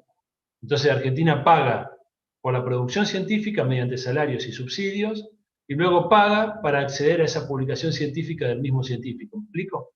Y a veces pagamos 3 veces por el mismo trabajo, porque pagamos al científico y al subsidio. Pagamos el paywall para acceder al artículo en cuestión, y pagamos a veces el APC, la carga por procesamiento de artículo, que empezó a cobrarse cada vez más, para ser publicado. Fíjense que es complejo, ¿no? La cuestión. Estamos pagando hasta 3 veces por el mismo trabajo, ¿no? Y hay una ley que dice que ese trabajo debería estar disponible en repositorio digital abierto en Argentina. Fíjense, ¿no? Estamos pagando hasta 3 veces. O sea, esta es la complejidad de la cuestión. En relación a las asimetrías, el sistema capitalista es un sistema asimétrico. Partamos de eso. Es el sistema en el que estamos. A algunos les gustará más, a otros menos. Es el sistema en el que estamos. Lo que yo intento es tratar de conocerlo para poder desenvolvernos de la mejor manera en él. Desenvolvimiento que no venimos haciendo, o sea, no nos viene yendo bien en los últimos 50 años, ¿bien? O sea, Argentina tiene un deterioro en todos los indicadores. No solo Argentina, sino América Latina, y tiene que ver, por supuesto, con cuestiones geopolíticas y de desarrollo mucho más complejas que esto. Pero es un dato duro, es que desde la revolución digital de los 70, Argentina viene perdiendo espacio, y los indicadores vienen retrocediendo. Entonces, evidentemente hay un problema, tenemos un problema a la hora de pensar políticas públicas para este contexto capitalista en el que estamos. Bien, después habrá algunos que adhieren a una mirada capitalista, otros no, etcétera, etcétera. Pero todos tenemos un acuerdo que es, necesitamos entender qué está pasando. Porque si no entendemos lo que está pasando, ni unos ni otros van a lograr salir adelante, ¿no? Creo que este es el punto de partida. Las asimetrías no las elijo yo, no las construyo yo, están en la realidad. Vivimos en un sistema asimétrico, donde hay personas y entidades jurídicas que tienen propiedad privada sobre rentas de tierra, sobre bienes inmuebles, sobre medios de producción y sobre activos intangibles, y personas y actores que no tienen esas propiedades. Entonces las relaciones son asimétricas desde ese momento, ¿no? Que existen clases sociales y asimetrías entre países. Luego, la discusión sobre el derecho de propiedad intelectual es otra. Bien, el derecho de propiedad intelectual es un régimen jurídico que ocupa un lugar creciente en el marco de la actual fase capitalista, porque el conocimiento es la variable clave en la generación de valor, y dentro del nombre propiedad intelectual quedaron comprendidos 2 facetas. Esto es lo que a veces no se entiende. Una faceta que es el reconocimiento moral a la autoría, lo cual en principio nadie discute. Es decir, el hecho de que una persona sea reconocida como autor de una obra o de una invención, un reconocimiento moral. Eso implica que tal persona es el autor de una obra. ¿Bien? Eso hoy, por ejemplo, ya han surgido formas de propiedad intelectual alternativas que te permiten garantizar la autoría de una obra sin que tenga la otra pata de la propiedad intelectual, que es la dimensión económica. Todo lo que es el Creative Commons, que habrán visto alguna vez, tiene que ver con esto, ¿no? Es decir, te garantiza el reconocimiento moral, la autoría de la obra, sin meterte en toda la cuestión económica, que es la otra faceta de la propiedad intelectual, que es entender la autoría como propiedad. Son 2 cosas distintas. Son 2 cosas distintas. Una cosa es ser autor y otra cosa es ser propietario. La categoría de propiedad ya supone una idea de propiedad privada, por un lado. Normalmente, ¿no? Está asociado a la propiedad privada. Y tiene consecuencias económicas directas. Y es muy complicado este tema. ¿Por qué? Cuando un científico, vamos a decir un caso, yo suelo decir que con el libro Stevia estoy capitalizando, aunque no cobro un peso, ¿no? Me salió caro. Es más un costo que un beneficio, pero en términos, digamos, estoy capitalizando individualmente una producción que es colectiva y que queda invisibilizada tras mío. ¿Me explico? Hay una producción social del conocimiento, una producción académica permanentemente de conocimiento, que yo utilizo y en la figura de autor individualizo. Si yo me vuelvo propietario y lucro con eso, estoy explotando a gente atrás mío. Esta es la lógica del sistema. Cuando yo digo explotación, estoy describiendo una lógica sistémica, en la cual nos desenvolvemos.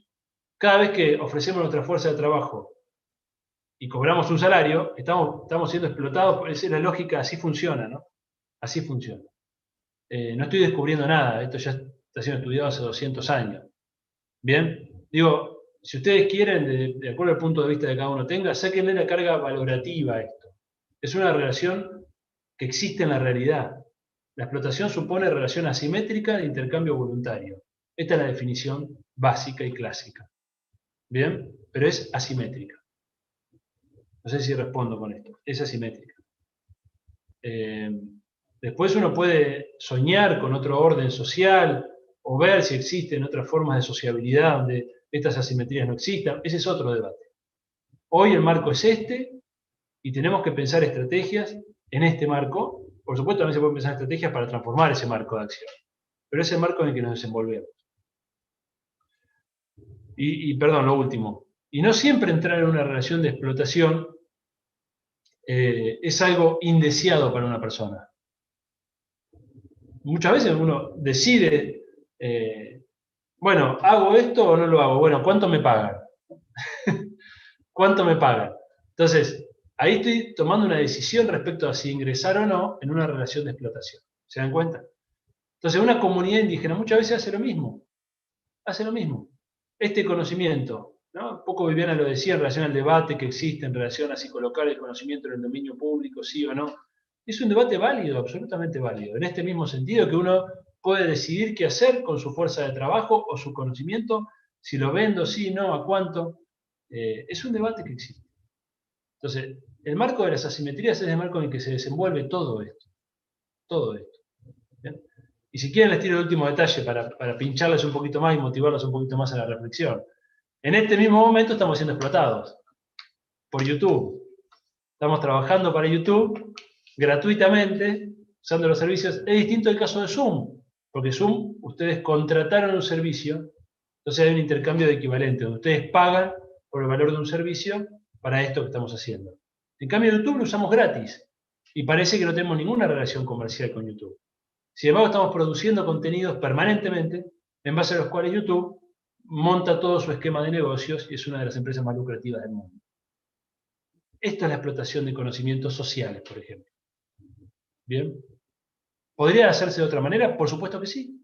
Si un Estado soberano decide no permitir el ingreso de estas plataformas y desarrollar una nube nacional con ARSAT y que brinde capacidad de un video streaming, bueno, lo puede hacer. Hay países que lo hacen soberanamente. Cuando Trump prohibió el ingreso de TikTok a Estados Unidos, porque es una plataforma china, está ejerciendo soberanía en función de sus intereses estratégicos. Cuando China decide no dejar ingresar a Google a China, está ejerciendo soberanía. Ahí está el poder de la regulación, pero antes ya tenían la conciencia de esta problemática. Así que comencemos por trabajar la conciencia de esta problemática.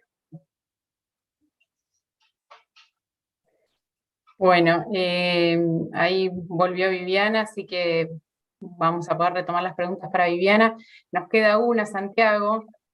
Quisiera saber cómo se evalúa la expropiación de conocimiento y la propiedad intelectual durante las décadas previas a 1970, Proyecto Manhattan, entre otros. Si está Viviana, a veces mejor, no sé si ella está en condiciones de que responda, así distribuimos un poco la palabra. No sé si está Viviana por ahí. Viviana, ¿ya estás disponible? Sí, ya estoy disponible.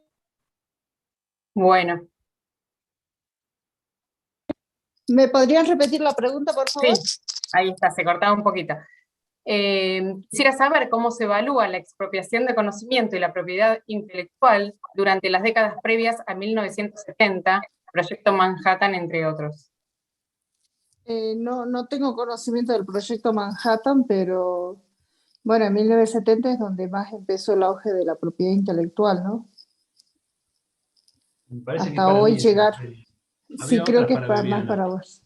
Hay varias para Viviana. Sí. Bueno, por eso, vamos a ver. Respecto a la participación en la toma de decisiones y la posibilidad real de conocimiento de gobernanza de los pueblos locales indígenas, ¿cuál es la realidad actual? La realidad en Argentina. Bueno, en Argentina tenemos la situación de que en el año 94 se reconoció los derechos de los pueblos indígenas y lamentablemente eso lleva una mora de más de 20 años de regulación a nivel en sí nacional, particularmente con los derechos a la tierra, al territorio de los pueblos, y por lo tanto la participación de los pueblos indígenas, que es una obligación del Estado por haber ratificado el convenio 169, todavía sigue siendo un gran desafío, ¿no? Existen mecanismos como el mecanismo que se llama CPI, Consejo de Participación Indígena, que actúa en el ámbito del Instituto Nacional de Asuntos Indígenas. Sin embargo, los pueblos indígenas no participan plenamente en el lugar más importante, que es en el Congreso. No tenemos ningún espacio ahí, y por supuesto muchas de las leyes que se aprueban en el Congreso, o muchas leyes que no se hacen en el Congreso, afectan nuestros derechos, ¿no? Entonces, todavía sigue siendo un desafío muy grande a nivel nacional y provincial la participación plena y efectiva en los procesos de toma de decisión. Especialmente y particularmente relacionados a la biodiversidad, ¿no? Perfecto. Luego nos dicen, estoy en contacto con una comunidad Shipibo de Perú que está intentando armar una escuela de plantas medicinales, pero no hay apoyo institucional. ¿Hay posibilidad de apoyar a estas comunidades? Esa es una de las obligaciones que surgieron a nivel internacional, es el apoyo a los pueblos indígenas para que mantengan sus conocimientos tradicionales y los transmitan. Especialmente ahora que estamos en la década internacional de las lenguas indígenas, que fue declarada por la Asamblea de las Naciones Unidas y por la UNESCO, que ellos están llevando y coordinan todo esto. Creo que es una iniciativa muy importante. De hecho, en el caso en sí de Colombia, han creado ciertas escuelas de conocimientos tradicionales donde está bajo el control de las mismas comunidades indígenas, ¿no? Con lo cual es una propuesta muy, muy viable y muy interesante, y creo que tal vez en todo lo que es promoción debería obtener el apoyo. Perú creo que tiene también algunas iniciativas relacionadas a esto, y creo que sería importante que lo propongan, o por supuesto también pueden conectarse con nosotros. El correo les voy a escribir en un momento el correo del FIP, para tal vez unirse a nuestras reuniones, y también porque siempre surgen informaciones de proyectos, pero esto debería ser una política pública del país, ¿no? El apoyo, yo veo que estamos hablando de la ciencia y la tecnología, y la cantidad enorme de convocatorias para investigadores, y la cantidad enorme de apoyos que reciben, mientras que los pueblos indígenas tenemos que estar haciendo nuestras propias gestiones, tratando de fortalecer o mejorar o innovar nuestros conocimientos, y realmente eso también tiene que ver, ¿no? Deberíamos recibir y debería ser una política pública del apoyo a los pueblos indígenas y sus conocimientos, al igual que el conocimiento científico reciben todos los apoyos, ¿no? Así que luego voy a poner la dirección de correo electrónico para que puedan conectarse con nosotros, y ahí tal vez podemos pasarle más información. Perfecto. Bueno, yo no tengo más preguntas. Sí, muchos comentarios. Excelente, gracias a los organizadores y disertantes. Muy importante seguir generando espacios de diálogo sobre estos temas. Bueno, muchos comentarios respecto de agradecimientos, ¿no? No sé, Eduardo, ¿qué te parece ir cerrando? Sí, estamos ya en tiempo. Ahí María Rosa está levantando la mano, dale. Sí, María Rosa. Sí, quería hacer un agregado al tema del protocolo de Nagoya, y una de las preguntas que contestó Santiago. El protocolo de Nagoya precisamente menciona como una opción para el reconocimiento de los conocimientos la realización de protocolos comunitarios. Esto es, que la misma comunidad pueda, en este proceso, quedar documentado el vínculo que tiene con los recursos. Y lo ponen como una forma de que quede documentado para el mundo occidental, vamos a ponerlo en esos términos, ese vínculo. Y muchos de los que vienen haciendo estos trabajos en África, en Asia, dicen que eso facilita después la cuestión legal, es decir, cuando hay una comunidad que tiene, por ejemplo, supongamos la de la stevia, hubiera tenido un protocolo comunitario donde identificaba esa planta como parte de su cultura, eso ya queda legalmente vinculado. En Latinoamérica hay muchos países que, México tiene, no sé la cantidad, Ecuador, Perú,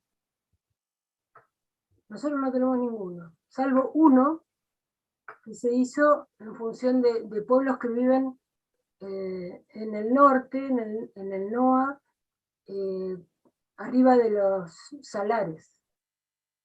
Pero de recursos biológicos, digamos, plantas o animales, no tenemos ninguno.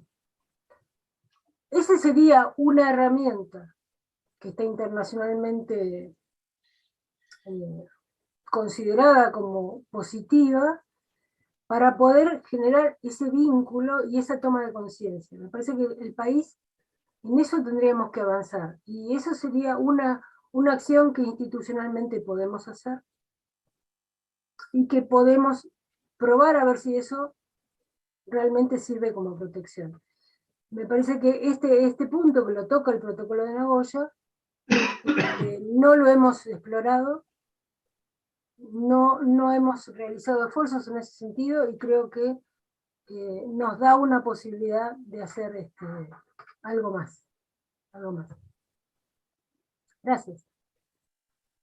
Bueno, gracias María Rosa, gracias a los tres, María Rosa, Santiago y Viviana. Creo que han sido muy buenas presentaciones, muy complementarias, y que le han dado básicamente contundencia al tema que nos convocaba, que nos deja varios mensajes, ¿no? Uno, claramente, la no neutralidad de la ciencia, esto es lo que decía tan claramente Santiago, y que lo escribió en su libro, ¿no? De que a veces con las mejores intenciones puede haber resultados nefastos, y el primer paso es tomar conciencia de esos procesos, que tiene que haber una dimensión ético-política, y que los procesos de innovación son complejos, por lo tanto tenemos que tener una mirada sistémica, con un análisis prospectiva, incluyendo todas las dimensiones, la política, la ética, como decía recién, y que tenemos que analizar claramente en esos procesos de innovación, por un lado, cómo se dan, cómo son esos procesos, pero también quiénes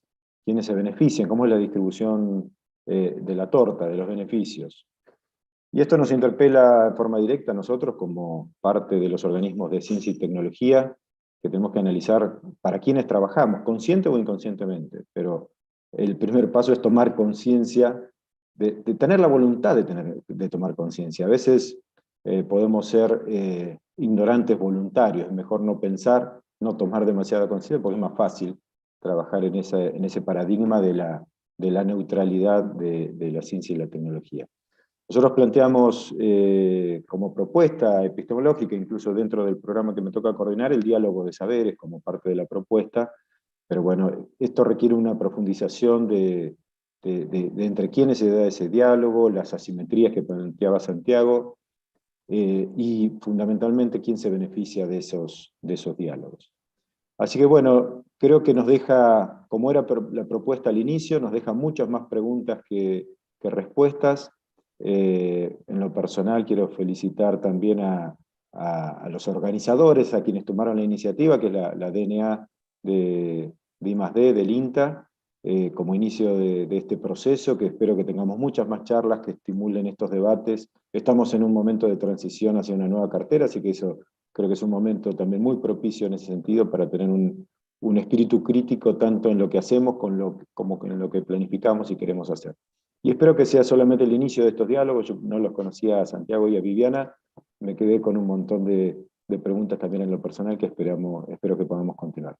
Así que bueno, gracias a los panelistas, a los organizadores y por supuesto a todos quienes estuvieron conectados y conectadas. Muchas gracias.